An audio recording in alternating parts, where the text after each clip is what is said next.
കൊച്ചിയിലെ ആഘോഷം നമുക്കറിയാം. പപ്പാഞ്ഞിനെ കത്തിച്ചാണ് നമ്മൾ പുതുവർഷത്തിനെ വരവേൽക്കുന്നത്. അവിടുത്തെ തിരക്കും ആൾക്കൂട്ടവും ഒക്കെ രാവിലെ മുതൽ തന്നെ നമ്മൾ കണ്ടുകൊണ്ടിരിക്കുകയാണ്. അപ്പോൾ പുതുവർഷത്തെ വരവേൽക്കാൻ ഒരുങ്ങിയിരിക്കുകയാണ് നാടും നഗരവും എന്നുള്ളതാണ്. ഇപ്പോൾ ഈ കിരിബാത്തിയിൽ ന്യൂ ഇയർ എത്തിയിട്ടുണ്ട്. നമുക്ക് ന്യൂ ഇയർ എത്താൻ കുറച്ച് മണിക്കൂറുകൾ കൂടി ബാക്കിയുണ്ട്. ഫോർട്ട് കൊച്ചിയിൽ ഒരുക്കങ്ങളെല്ലാം അവസാന ഘട്ടത്തിലാണ്. ഇപ്രാവശ്യം പതിവിൽ നിന്ന് വ്യത്യസ്തമായി 2 പാപ്പാഞ്ഞികളെയാണ് കൊച്ചിയിൽ കത്തിക്കുന്നത് ഈ ഒരു പുതുവർഷ പിറവിയോടനുബന്ധിച്ച് എന്നുള്ളതാണ്. കനത്ത സുരക്ഷയാണ് ജില്ലയിൽ ഒരുക്കിയിരിക്കുന്നത്. ഗതാഗത നിയന്ത്രണവും കർശനമായിരിക്കുമെന്നാണ് പോലീസ് അറിയിക്കുന്നത്. സഹിൻ ആന്റണിയാണ് വിവരങ്ങളുമായി ചേരുന്നത്. സഹിൻ, ഇപ്പോൾ കിരിബാത്തിയിൽ ന്യൂ ഇയർ എത്തിയിരിക്കുകയാണ്. നമുക്ക് ന്യൂ ഇയർ എത്താൻ കുറച്ച് മണിക്കൂറുകൾ കൂടി ബാക്കിയുണ്ട്. അപ്പോൾ കൊച്ചിയിലാണ് എല്ലാവരുടെയും കണ്ണുകൾ. ഏറ്റവും കൂടുതൽ വിപുലമായ ആഘോഷം സംസ്ഥാനത്ത് നടക്കുന്നത് കൊച്ചിയിലാണ്. ഇത്തവണ 2 പാപ്പാഞ്ഞിമാരെ കത്തിക്കും. അതുപോലെ തന്നെ ഗതാഗത നിയന്ത്രണമൊക്കെ ഉണ്ട്. അവിടേക്കൊക്കെ ആളുകൾ ഇപ്പോൾ എത്തി തുടങ്ങിയിട്ടുണ്ടാകുമെന്ന് മനസ്സിലാക്കുന്നു. നിരവധി ആളുകൾ എത്തിയിട്ടുണ്ടാകും. കൂടുതൽ ആളുകൾ വന്നുകൊണ്ടിരിക്കുകയാണ്. അപ്പോൾ എങ്ങനെയാണ് അവിടെ പുതുവർഷത്തെ വരവേൽക്കാനായിട്ടെല്ലാം സെറ്റായോ?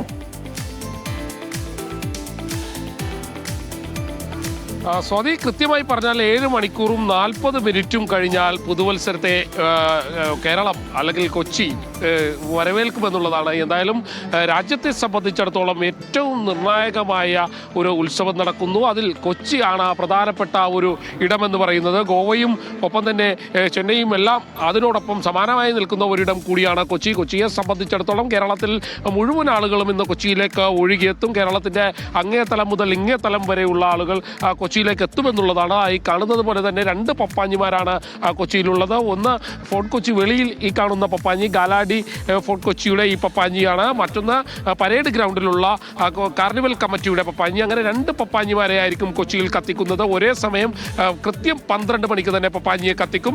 അതോടൊപ്പം തന്നെ എടുത്തു പറയേണ്ട ഒരു കാര്യമെന്ന് പറയുന്നത് വലിയ ജനത്തിരക്ക് ഈ പറയുന്ന സംഘാടകരും ഒപ്പം തന്നെ പോലീസും എല്ലാം പ്രതീക്ഷിക്കുന്നുണ്ട്. അതുകൊണ്ട് തന്നെ ജനത്തിരക്ക് നിയന്ത്രിക്കുന്നതിന് വേണ്ട സജ്ജീകരണങ്ങളെല്ലാം തന്നെ പൂർത്തിയായി കഴിഞ്ഞിരിക്കുന്നു. പോലീസിൻ്റെയും ഒപ്പം തന്നെ അഗ്നി രക്ഷാസേനയുടെയും എല്ലാം വലിയ കാവലുകൾ ഇവിടെ ഏർപ്പെടുത്തിയിട്ടുണ്ട്. കൂടുതൽ വാഹനങ്ങളും ഒപ്പം തന്നെ ഉദ്യോഗസ്ഥരെയും ഇങ്ങോട്ടേക്ക് എത്തിച്ചു കഴിഞ്ഞിരിക്കുന്നു എന്നുള്ളതാണ്. രാവിലെ മുതൽ തന്നെ ഉദ്യോഗസ്ഥർ ഇവിടെ ഉണ്ടായിരുന്നു. പോലീസിൻ്റെ എയ്ഡ് പോസ്റ്റ് നമ്മൾക്ക് ഈ ഭാഗത്ത് തന്നെ കാണാം. 1200ഓളം പോലീസുകാരാണ് ഇന്ന് കൊച്ചിയിൽ മാത്രം ചുമതലയ്ക്കായി ഉള്ളത്.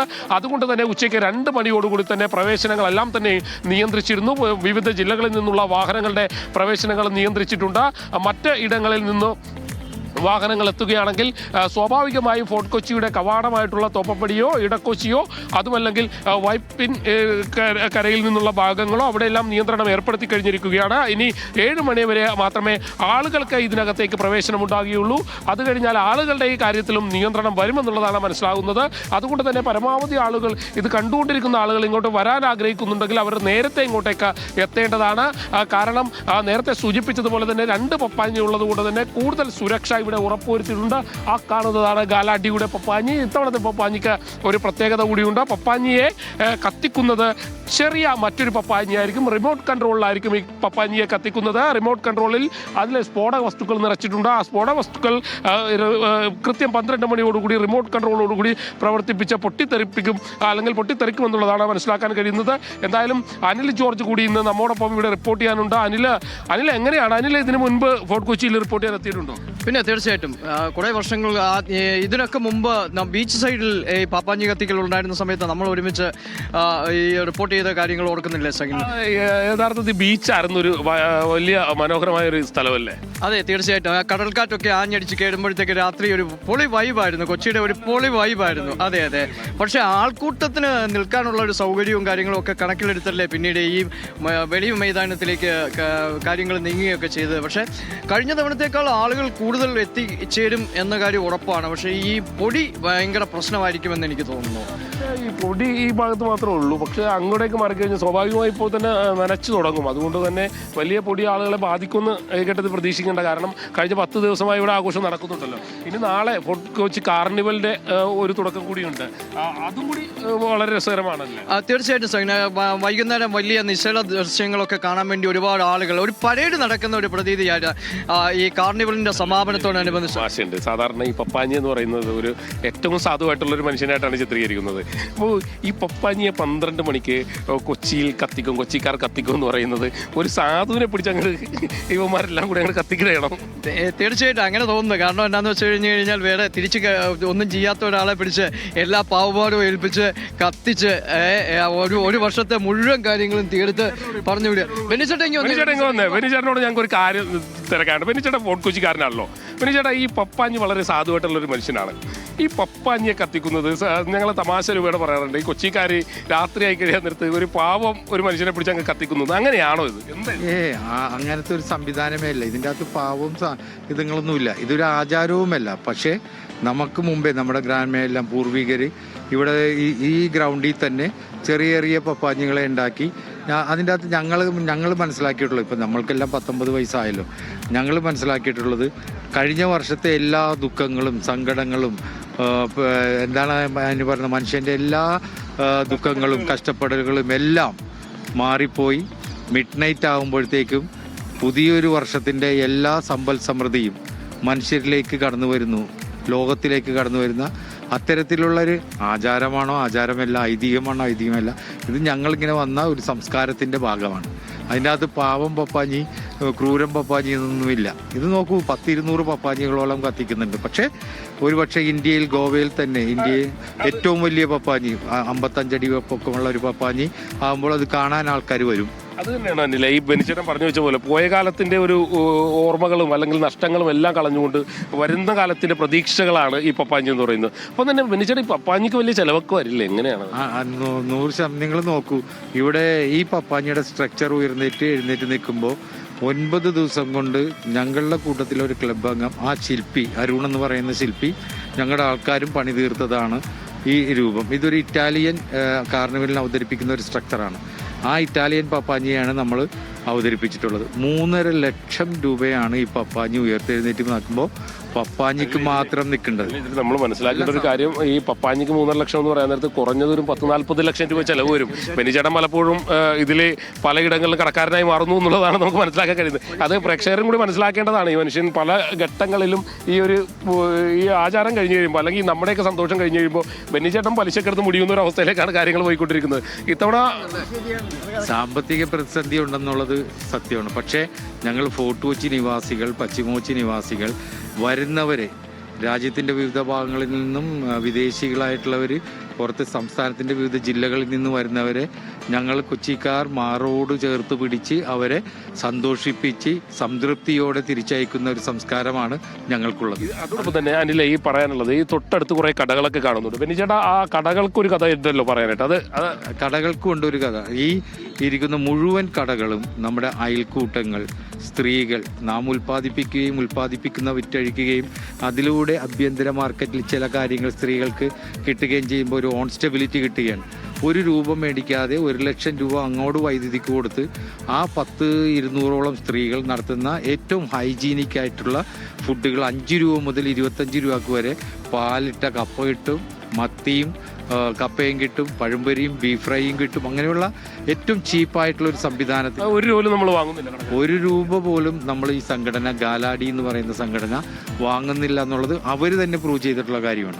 താങ്ക് യു ബെന്നിച്ചേട്ടാ. ഈ ബെന്നിച്ചേട്ടൻ പറഞ്ഞ പോലെ വലിയൊരു സംഭവമല്ലേ, ഇത്രയധികം കടകളാണ് ഇവിടെ, എത്ര മനുഷ്യരുടെ ജീവനാണ്, ഉപജീവനം. അത് വലിയൊരു കാര്യമാണ്. കാരണം ഈ അയൽക്കൂട്ടത്തിലെ സാധാരണ സ്ത്രീകൾ നടത്തുന്ന ഒരു സംരംഭത്തിന് വലിയ പിന്തുണ. 1 ലക്ഷം രൂപ വൈദ്യുതി ചെലവ് തന്നെ ഈ ഗാലാഡി കൊച്ചി കൊടുക്കുന്നു എന്നൊക്കെ പറയുമ്പോഴത്തേക്ക് വലിയ ഒരു എന്താ പറയുന്ന ഒരു ജീവകാരുണ്യ പ്രവർത്തനത്തിനും ഒക്കെ അപ്പുറത്തേക്കുള്ള ഒരു പ്രസ്ഥാനത്തെ വളർത്തി ആഘോഷം മാത്രമേ കാണുന്നുള്ളൂ. പക്ഷെ കുറേ മനുഷ്യരുടെ പ്രതീക്ഷയാണ് തൊട്ട അടുത്തുള്ളത്.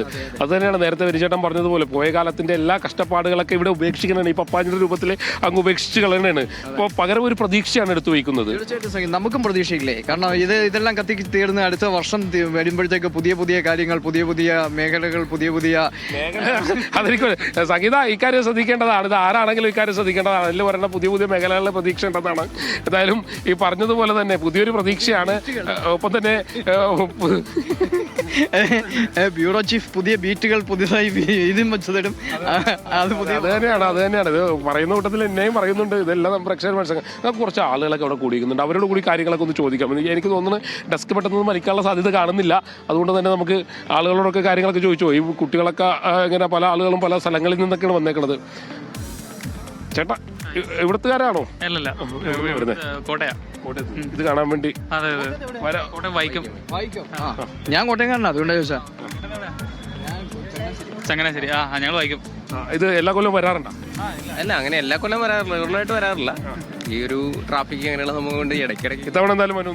യെസ്, ഇത്തവണ അങ്ങനെ തീരുമാനിച്ചു ഞങ്ങള്. കുറച്ചു പേരുണ്ട്. കുറച്ചു പേരുണ്ട്. അതെ, ഞങ്ങള് ഇത്തവണ എന്തായാലും കണ്ട് പഞ്ഞൊക്കെ കത്തിച്ചിട്ടേ പോകുള്ളൂ. തീർച്ചയായും തീർച്ചയായും അത് തന്നെയാണ്, പല ആളുകളും പല സ്ഥലങ്ങളിൽ നിന്നാണ് ഇങ്ങനെ ഇതിന്റെ ഒരു ആഘോഷത്തിന്റെ ഭാഗമായി വരുന്നത്. എന്തായാലും ഫോർട്ട് കൊച്ചി വെളിയിലെ പപ്പാഞ്ഞി കൃത്യം 12 മണിക്ക് തന്നെ പപ്പാഞ്ഞി കത്തിക്കും. അതിന് മുന്നോടിയായിട്ട് വലിയ കരുതലും ഒരുക്കങ്ങളും എല്ലാം പോലീസിന്റെയും ഒപ്പം തന്നെ ഒരുക്കിയിട്ടുണ്ട്. കാരണം ഫയർഫോഴ്സ് എത്തിയിട്ടുണ്ട്, ആംബുലൻസ് ഒരുക്കിയിട്ടുണ്ട്. അങ്ങനെ എന്തെങ്കിലും ഒരു അനിഷ്ട പ്രശ്നങ്ങൾ ഉണ്ടാവാതിരിക്കട്ടെ, അങ്ങനെയെല്ലാം നമുക്ക് കരുതാം. പക്ഷേ ഏതൊരു സാഹചര്യത്തെയും നിയന്ത്രിക്കാനും ആ സാഹചര്യങ്ങൾ കൈകാര്യം ചെയ്യാനും പറ്റുന്ന രീതിയിൽ പോലീസും അതുപോലെ തന്നെ ബാക്കിയുള്ള സൗകര്യങ്ങളും എല്ലാം തയ്യാറായി കഴിഞ്ഞിട്ടുണ്ട്. അത്രത്തോളം കൃത്യതയോടുകൂടി തന്നെയാണ് ഇവിടെ ഈ ഗാലാഡി കൊച്ചിയുടെ ഈ വെളി മൈതാനത്തെ ഈ അവസാന ദിവസം, ഈ വർഷത്തിന്റെ അവസാന ദിവസം ഇവിടെ വരുന്ന ആളുകളെ എല്ലാവരും വരവേൽക്കുന്നത്. ജില്ലാ ഭരണകൂടത്തിന്റെ ഒക്കെ കൃത്യമായ ഇടപെടലുണ്ട്. കഴിഞ്ഞ ദിവസം സഹിൻ പങ്കെടുത്തതല്ലേ ആ മീറ്റിംഗിൽ?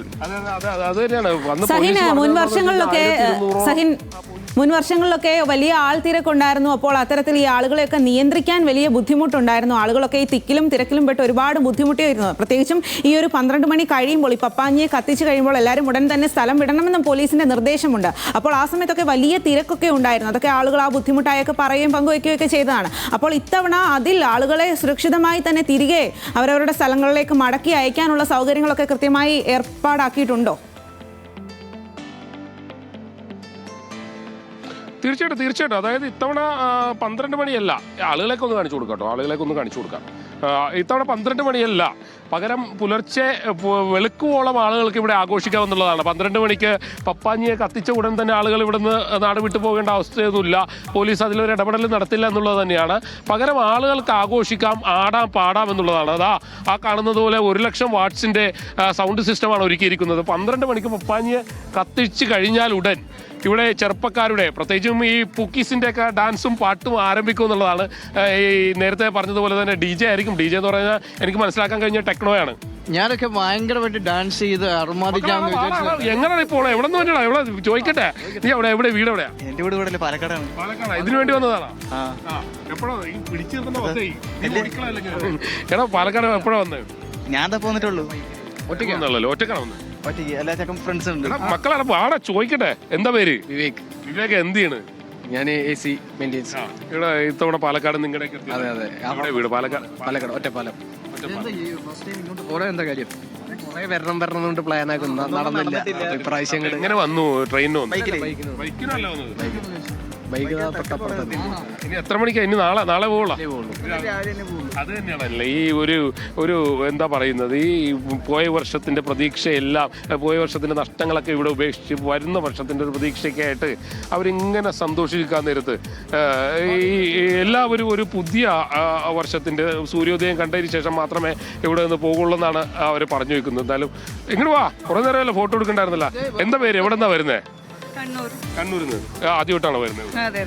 ഒറ്റക്കാണോ വന്നത്? അല്ലെങ്കിൽ എങ്ങനെ ഉണ്ടായിരുന്നു? ആദ്യമായിട്ടാണോ ഇവിടെ? എന്താ പേരെന്താ? മീര. എങ്ങനെയുണ്ട്? കണ്ടിട്ട് എങ്ങനെയുണ്ട്? ഇഷ്ടപ്പെട്ടു പേര്? മീര അപ്പൊ പപ്പാഞ്ഞിയെ കത്തിച്ചതിന് ശേഷം ഇവിടെ പോകുള്ളൂ. അത് തന്നെയാണ്. നന്നായിട്ട് നടക്കട്ടെ മീര.